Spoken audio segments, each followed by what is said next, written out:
My mother-in-law told me to apologize to my sister-in-law in front of 20 relatives, and I realized she'd just handed me the only excuse I'd ever need to leave.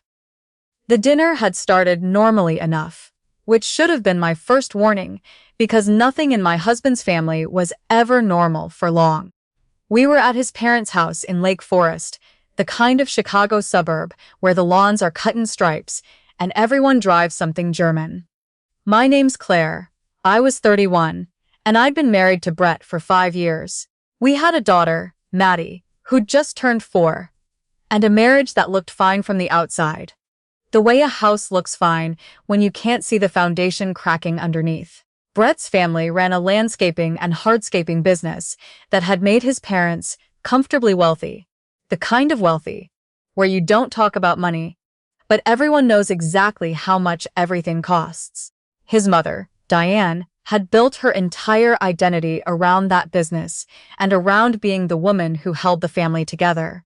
His older sister, Paige, worked in the office doing the books, which meant she and Diane were together constantly, which meant Paige's opinions about me had Diane's full backing before Paige even finished a sentence.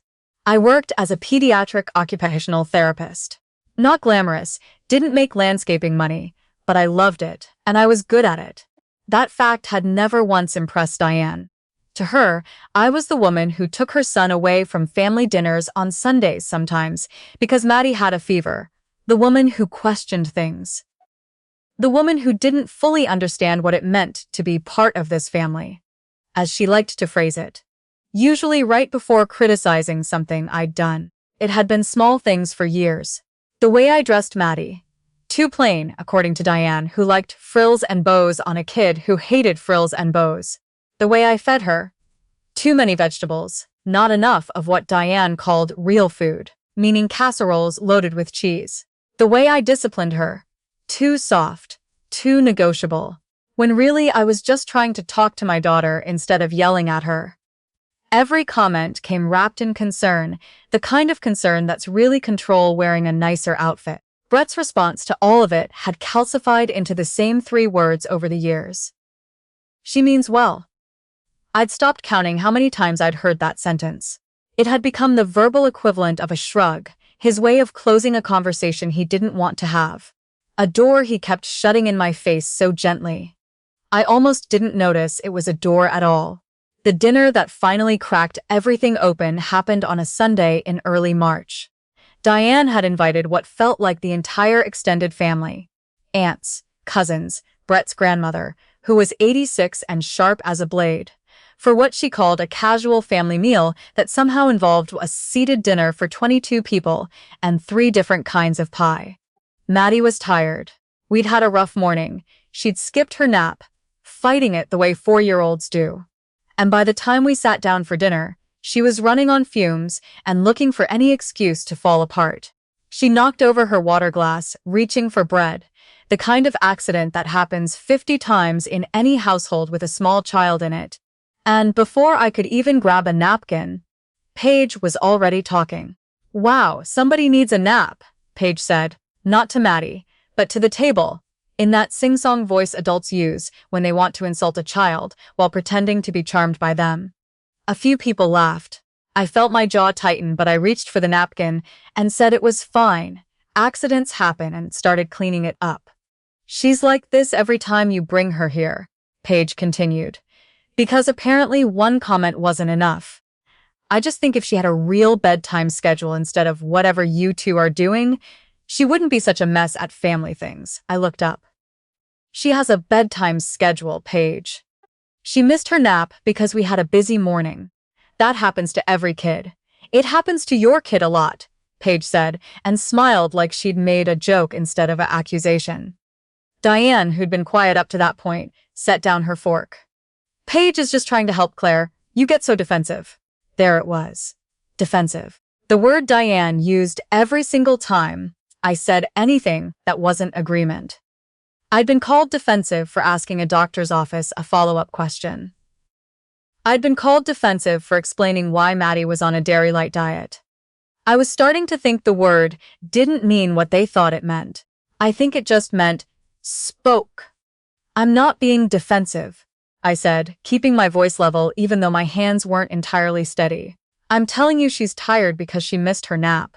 That's not a parenting failure, that's a Tuesday. It's a Sunday, Paige said, like that was the point I'd missed. A couple of the cousins laughed again. The kind of nervous laugh people do when they sense a fight starting and don't know which side to land on. Brett's grandmother, down at the end of the table, was watching everything with the stillness of someone who'd seen this exact scene play out before, possibly with a different daughter-in-law 30 years earlier. Maddie, sensing the tension the way kids always do, even when they can't name it, started crying. Not a tantrum, just the overwhelmed crying of an exhausted 4-year-old who didn't understand why the grown-ups around her had gotten loud and sharp. I picked her up, held her against my shoulder, and that should have been the moment everyone backed off. It wasn't. This is exactly what I mean, Diane said, gesturing at Maddie with her wine glass like Maddie was Exhibit A in some ongoing trial. She's overstimulated because nobody's giving her structure at home. I raised 3 kids and none of them cried at the dinner table like this. I felt something in my chest go very still and very hot at the same time. She's crying because she's tired and because everyone at this table is talking about her like she's not sitting right here. That's not a structure problem, Diane. That's a manners problem. And it's not hers. The table went quiet in that particular way. A room goes quiet when somebody's finally said the thing everyone's been avoiding. Diane's face changed, that fast hardening I'd seen 100 times before aimed at other people, and was now feeling pointed directly at me for the first time with this much force.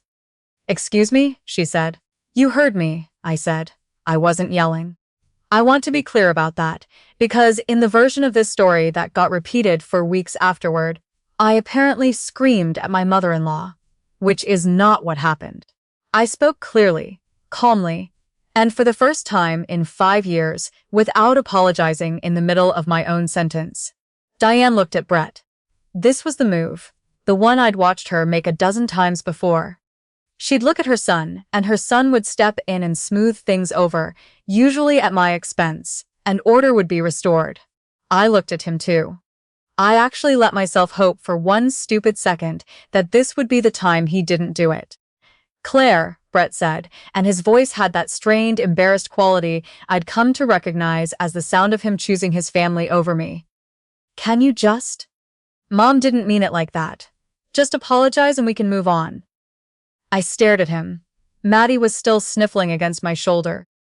Around the table, 20 faces were watching me, and every single one of them, I realized in that moment, was waiting for the same thing they'd always waited for. They were waiting for me to fold. The way I'd folded at every birthday party, every holiday, every Sunday dinner for 5 straight years. "Apologize for what?" I asked. "For saying my daughter is allowed to cry when she's exhausted, and 20 people are talking about her like she's a behavioral problem?" "For the tone," Brett said.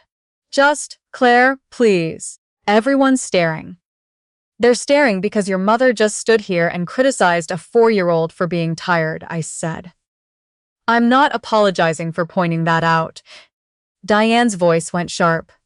"If you can't be respectful in my home, then maybe you and Maddie should go home." And there it was. The ultimatum, except it wasn't even really an ultimatum. It was a dismissal. The kind of thing said to make someone feel small enough to scramble for forgiveness. I think Diane expected tears. I think she expected the version of me who'd shown up to every Sunday dinner for 5 years, swallowing her own opinions to keep the peace. "You're right," I said. "We should." I stood up. I gathered Maddie's coat, her little shoes, the diaper bag I still carried everywhere, even though she barely needed it anymore. Brett grabbed my arm in the front hallway, his face somewhere between panic and humiliation. "What are you doing? You're embarrassing me." "I'm not the one who embarrassed you tonight, Brett," I said, and I meant it as gently as I could manage with my hands shaking. "I'll see you at home." I drove home with Maddie asleep in her car seat within 4 minutes, the way exhausted toddlers do, and I sat in our driveway for a long time after I parked. Not ready to go inside, not ready to be alone with what had just happened. because something had shifted in me that I knew wasn't going to shift back.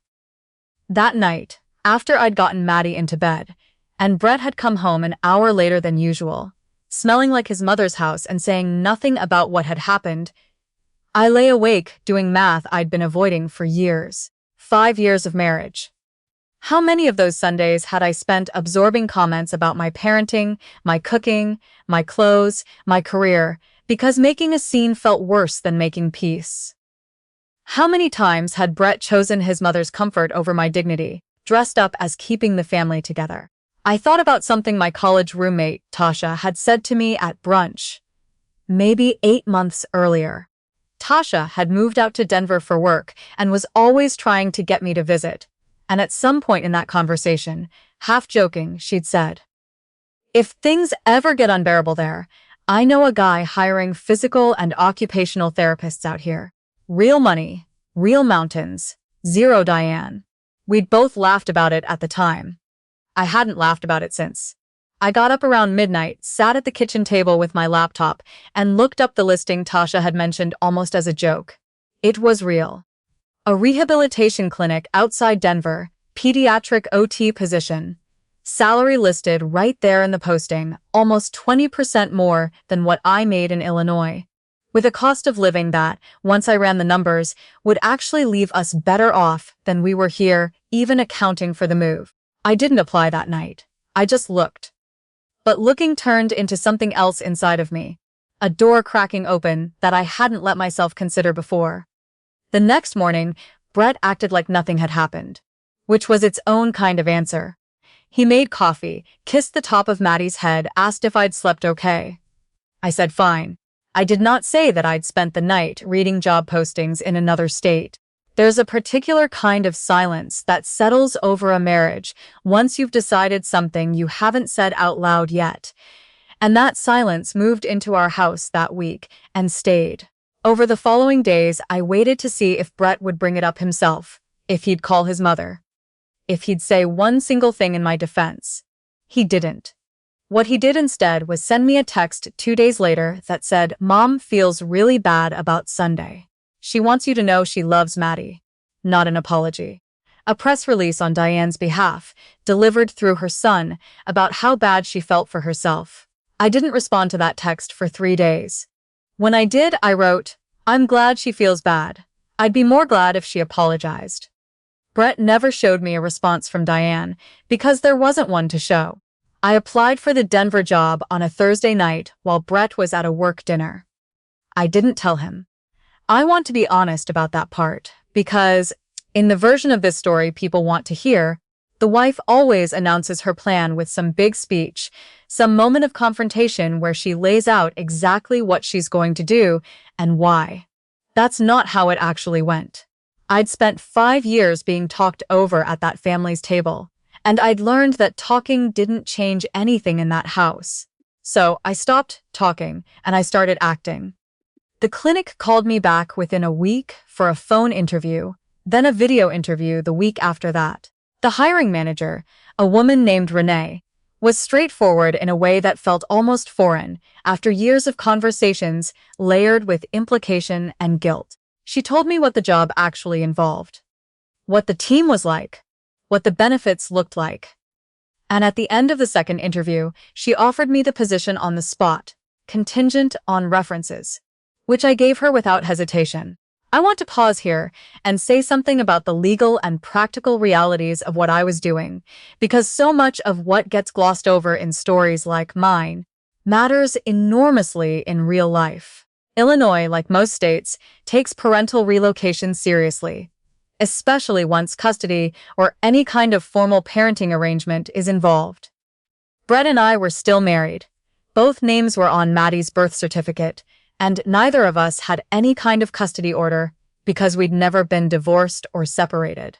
That meant, legally, I could not simply pack up our daughter and move to another state without either his agreement or, if it came to that, a court's permission. I knew this. I'd actually called a family law attorney here in Illinois the same week I got the job offer, paid for a single consultation, and asked her directly what my options were. She told me what I expected to hear and also what I didn't entirely want to hear. If Brett agreed to the move, in writing, ideally through a parenting agreement filed with the court, even if we stayed married, it would be simple. If he didn't agree, I would need to either get his consent or petition the court for permission to relocate with Maddie, which courts in Illinois do allow under certain circumstances. But it takes time, and it isn't guaranteed, and acting first and asking permission later is the fastest way to turn yourself into the villain in a custody case instead of the parent acting in her child's best interest. So that's what I did.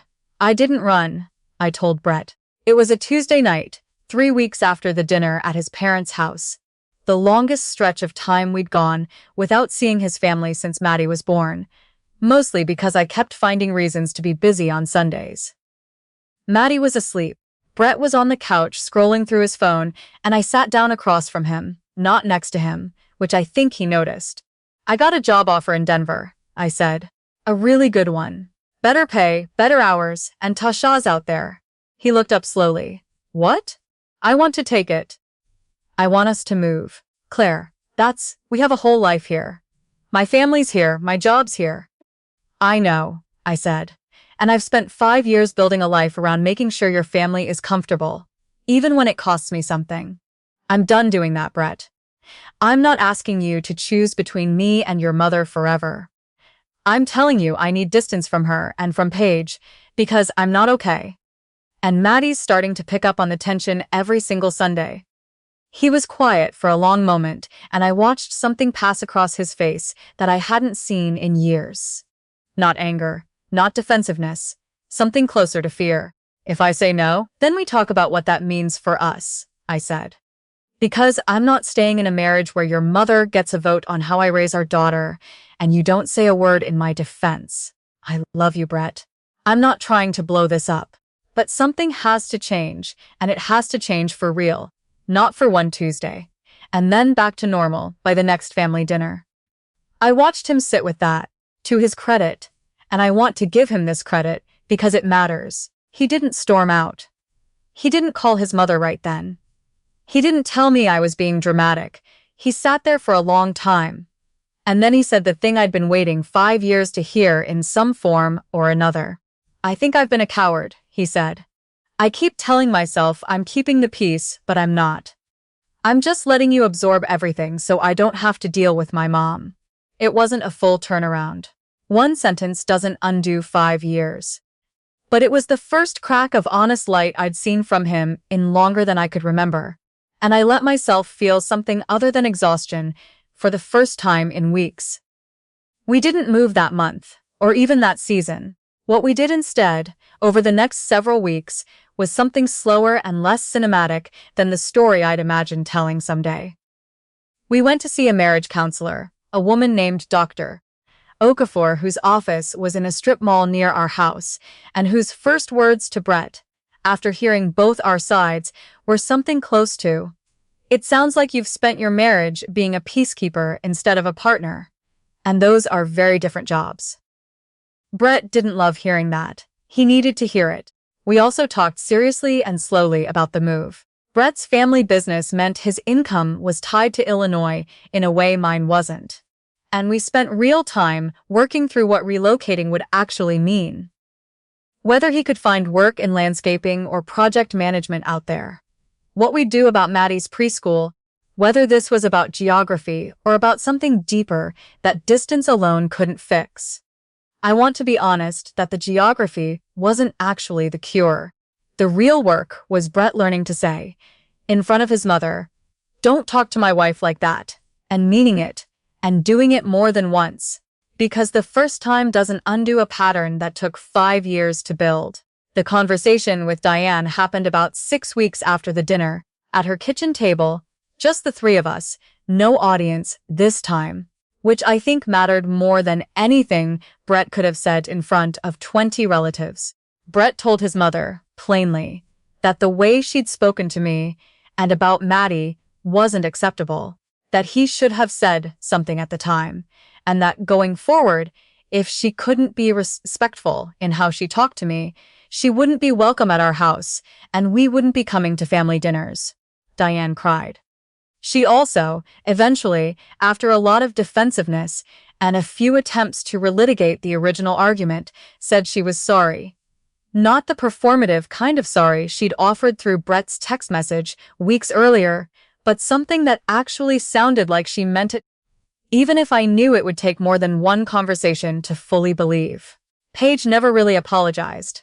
Not in any way that felt real. What changed instead was that Brett stopped laughing along when she made comments, stopped letting her jokes about my parenting land without a response, and eventually Paige just stopped making them. Less out of growth and more because the audience for her commentary had disappeared. We did end up moving, about 4 months after that dinner, though by then it had become a decision we made together. Instead of an exit I was planning alone, I took the Denver job. Brett found work with a commercial landscaping firm outside the city, made less than he had at his family's business, but came home, most nights, lighter than I'd seen him in years. Maddie started preschool in a building with a mountain view from the playground, which felt almost absurdly on the nose for the kind of fresh start I'd been imagining in the dark at our kitchen table back in Illinois. Diane visits twice a year now, at Thanksgiving and once in the summer. The visits are shorter, and they're different. She asks before commenting on Maddie's clothes now, mostly, and on the rare occasion she slips back into old habits. Brett actually says something. Right there, not later in private where it costs him nothing. I think about that dinner sometimes, the noise of it, 20 relatives and 3 pies, and my daughter crying against my shoulder while everyone argued about whether she had a good enough bedtime. I used to think the lesson was that I should have left right then, dramatically, the way it happens in the stories people love to tell. Plane tickets bought in secret. A letter on the counter, a clean and furious exit. But that's not what actually saved my marriage, or my daughter's peace. What saved it was slower and far less satisfying as a story. A lawyer's consultation, a counselor's office in a strip mall, 100 small conversations, a husband finally choosing to be a husband instead of a son. The leaving wasn't the victory. The staying and rebuilding it on my terms was,